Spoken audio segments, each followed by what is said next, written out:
Hi, പുതിയൊരു വീഡിയോയിലേക്ക് സ്വാഗതം. ഈ വീഡിയോയും ഹൈറിച്ചിനെ കുറിച്ച് തന്നെയാണ്. നമ്മുടെ ഹൈറിച്ചിൻ്റെ സൂം മീറ്റിംഗ് സൊസൈറ്റി നടത്തിയ സൂം മീറ്റിങ്ങിനെ കുറിച്ച് വിശദമായിട്ട് ഒരു വീഡിയോ ചെയ്യണമെന്നുണ്ടായിരുന്നു. എന്നാലും അത് ചില കാര്യങ്ങൾ പറയണം.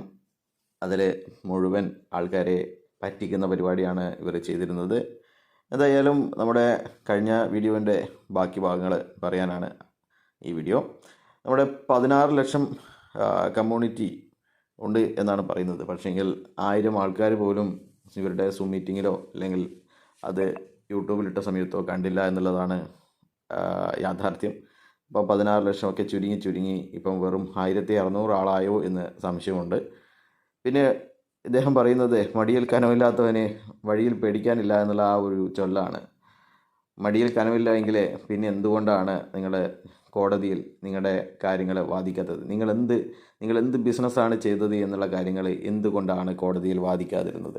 അപ്പീൽ കൊടുത്ത് 2 വർഷം കഴിഞ്ഞിട്ടും നിങ്ങൾ എന്തുകൊണ്ട്, അല്ലെങ്കിൽ ഈ കമ്പനി പൂട്ടിക്കെട്ടിയിട്ട് 2.5 വർഷം കഴിഞ്ഞിട്ട് നിങ്ങൾ എന്ത് ബിസിനസ്സാണ് ചെയ്തത്? എങ്ങനെയാണ് മണീച്ചൻ, പണ്ട് മുതലേ മണീച്ചൻ ചെയ്തുകൊണ്ടിരുന്ന കുറച്ച് ലീഡർമാരെ നിങ്ങൾ എങ്ങനെയാണ് കോടിപതികളാക്കിയത്?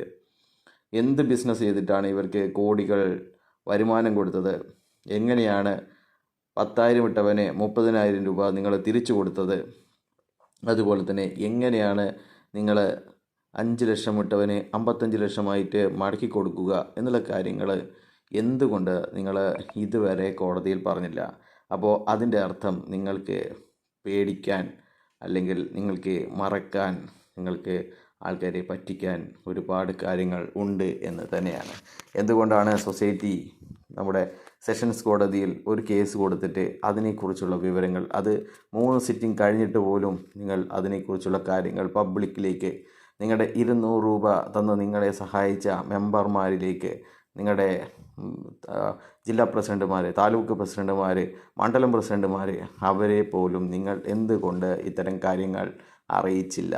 അപ്പോൾ നിങ്ങൾക്ക് എന്തോ ഒരു ഗൂഢലക്ഷ്യമുണ്ട്. അതുകൊണ്ട് തന്നെയാണ് നിങ്ങൾ ഡാറ്റ ചോദിക്കുന്നത്. അത് എന്തിനാണ്? പുതിയ കമ്പനി തുടങ്ങാനാണെങ്കിൽ അത് പറഞ്ഞാൽ പോരെ? അത് നമ്മുടെ ഭാര്യയ്ക്ക് തന്നെ പറഞ്ഞിട്ടുണ്ടായിരുന്നു, ചിലപ്പോൾ പുതിയ കമ്പനിയൊക്കെ തുടങ്ങേണ്ടി വരും, നമുക്കും ജീവിക്കണ്ടേ എന്നൊക്കെയാണ് പറയുന്നത്. അപ്പോൾ പുതിയ കമ്പനി തുടങ്ങാൻ എല്ലാവരുടെയും ഫോൺ നമ്പറും എല്ലാവരുടെയും ഡീറ്റെയിൽസും അവരുടെയൊക്കെ കപ്പാസിറ്റിയും, എത്രയൊക്കെ പണം ഇടാനുള്ള കപ്പാസിറ്റി ഉണ്ട്, ഇവരൊക്കെ എത്ര പണം ഇട്ടിട്ടുണ്ട്, അപ്പോൾ നമ്മൾ പുതിയ കമ്പനി തുടങ്ങിയാലും എത്ര പണം ഇവരിൽ നിന്ന് നമുക്ക് പ്രതീക്ഷിക്കാൻ പറ്റും എന്നൊക്കെ അറിയാൻ വേണ്ടി ഇവരുടെ ഡാറ്റ വേണം. അതുപോലെ തന്നെ ജീവനക്കാരെ വേണം. ഹൈറിച്ച് പൂട്ടിപ്പോയ ഹൈറിച്ച് അവരൊക്കെ വേറെ ജോലികളിലാണ് ഇപ്പോൾ ഉള്ളത് എന്നാണ് മനസ്സിലാക്കുന്നത്. അവർക്ക് പോലും ശമ്പളം കൊടുക്കണമെന്നാണ് ഇവർ പറയുന്നത്. അവരൊക്കെ കമ്പനിയുമായി അല്ലെങ്കിൽ സൊസൈറ്റിയുമായി എന്താണ് ബന്ധം? സൊസൈറ്റിയുടെ മെമ്പർമാരാണോ അവർ? പിന്നെ എന്തിനാണ് അവർക്ക് ശമ്പളം കൊടുക്കണം? പൂട്ടിപ്പോയ 2 വർഷത്തെ ശമ്പളം കൊടുക്കണം എന്നൊക്കെ പറഞ്ഞ് സെഷൻസ് കോടതിയിൽ കേസ് കൊടുത്തിരിക്കുന്നത്. കേസ് തോറ്റു കഴിഞ്ഞാൽ കമ്പനി ജയിക്കും, എതിർഭാഗത്താണ് കമ്പനി ജയിച്ചു കഴിഞ്ഞാൽ അത് ക്രെഡിറ്റാണ് എന്നാണ് പറയുന്നത്. നമ്മൾ കേസ് സ്വയം തോറ്റു കൊടുക്കുക, അപ്പോൾ കമ്പനി ജയിക്കും, അപ്പോൾ അത് ക്രെഡിറ്റാണ്, നമ്മൾ കേസ് ജയിച്ചു എന്നാണ് പറയാൻ പറ്റുമെന്നൊക്കെയുള്ള പമ്പര വിഡ്ഢിത്തങ്ങളാണ് ആ ഒരു സൂം മീറ്റിങ്ങിൽ വന്നിട്ട് ഇദ്ദേഹം പറഞ്ഞിരിക്കുന്നത്.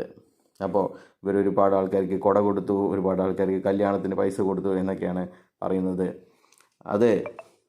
അത് ഇവർക്കൊക്കെ, നിങ്ങൾക്കൊക്കെ ബാധ്യതയുണ്ട്, ലീഡർമാരായ നിങ്ങൾക്കൊക്കെ ബാധ്യതയുണ്ട് എന്നാണ് അതിൽ നിന്ന് പറയേണ്ടത്. അല്ലാതെ ഇതൊന്നും പാടി നടക്കേണ്ട കാര്യമല്ല. അവരുടെയൊക്കെ പണം കൊണ്ടാണ് നിങ്ങൾ ലീഡർമാരായത്. നിങ്ങൾ 60 ലക്ഷത്തിന് കാർ എടുത്തതും, പിന്നെ എൻ്റെ ഒരു ദിവസത്തെ വേതനം 30,000 രൂപയാണ്, 60,000 രൂപയാണ് എന്നുള്ള പോസ്റ്റർ അടിച്ചതൊക്കെ ഇതുപോലെയുള്ള പാവങ്ങൾ, ഇപ്പോൾ തെരുവിൽ ആയ പാവങ്ങൾ, ജപ്തിയായ പാവങ്ങൾ, ഒരു നേരത്തെ മരുന്നിന് പോലും വകയില്ലാത്ത പാവങ്ങളുടെ പണമാണ് എന്ന് നിങ്ങൾ മനസ്സിലാക്കുക.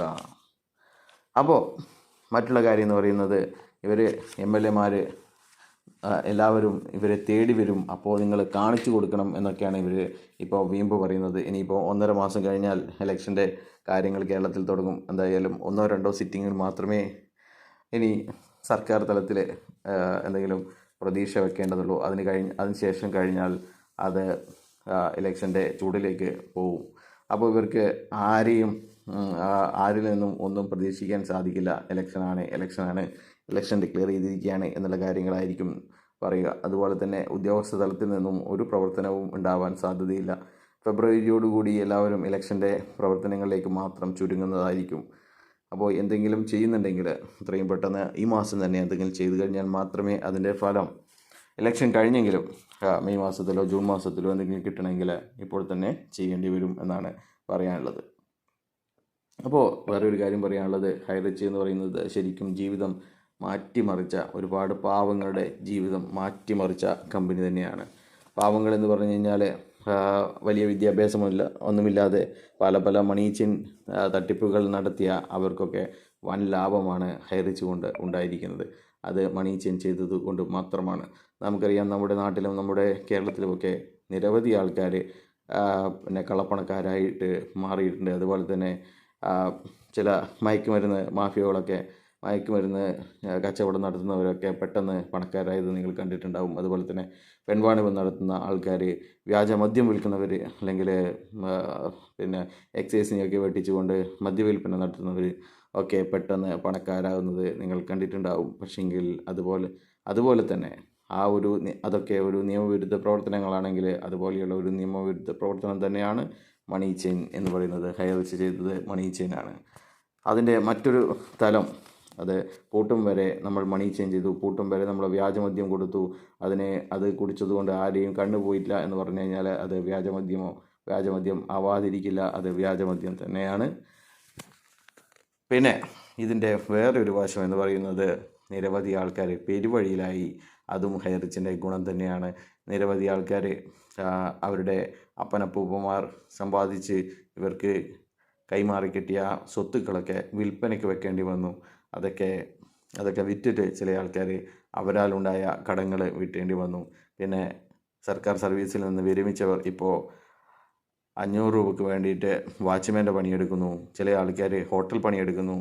അങ്ങനെയൊക്കെയുള്ള ദുരവസ്ഥയിലും ഈ ഹൈറിച്ച് എന്ന് എത്തിച്ചിട്ടുണ്ട് എന്നതുകൂടി നമ്മൾ കാണും. അല്ലാതെ വെറും മണി ചെയിൻ ചെയ്ത് MLMകാരെ കോടിപതികളാക്കുക മാത്രമല്ല, ഇതുപോലെ വാർദ്ധക്യകാലത്ത് മരുന്ന് വാങ്ങിക്കാൻ വേണ്ടി സ്വരുക്കൂട്ടി വെച്ച പണം ഹൈറിച്ചിലിട്ടവർ ഇപ്പോൾ മരുന്ന് വാങ്ങാൻ ഗതിയില്ലാതെ അലയുന്നുണ്ട്.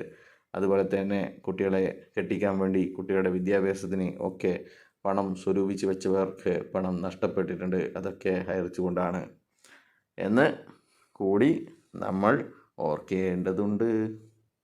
പിന്നെ ഒരു കാര്യം എടുത്ത് പറയേണ്ടിയിരുന്നത്, ഇതിലൊക്കെ ചെറിയ പങ്ക് നിക്ഷേപകരായ വലിയ നിക്ഷേപം നടത്തിയവർക്കും ഉണ്ട് എന്ന് നമ്മൾ വിസ്മരിക്കാതിരുന്നത് കൂടാ. അവരൊക്കെ സ്ഥലം വിറ്റിട്ടും ലോൺ എടുത്തിട്ടും സ്വർണം വിറ്റിട്ടും ഇട്ടിരിക്കുന്നത് ഇത് ഒരുപക്ഷെ ഇത് തട്ടിപ്പാണെന്ന് അറിഞ്ഞിട്ട് തന്നെയായിരിക്കാം. പക്ഷെങ്കിൽ അവരുടെ ലക്ഷ്യം ഒന്നു മാത്രമേ ഉള്ളൂ, കുറച്ച് കാലങ്ങൾ കൊണ്ട് നമുക്ക് വലിയ വരുമാനം ഉണ്ടാക്കാൻ സാധിക്കും എന്നായിരുന്നു അവരുടെയൊക്കെ പ്രതീക്ഷ. പക്ഷെങ്കിൽ അതിനു മുന്നേ തന്നെ ഇത് പൂട്ടിപ്പോയി. അങ്ങനെയാണ് അവർക്കൊക്കെ അക്കിടി പറ്റിയത്.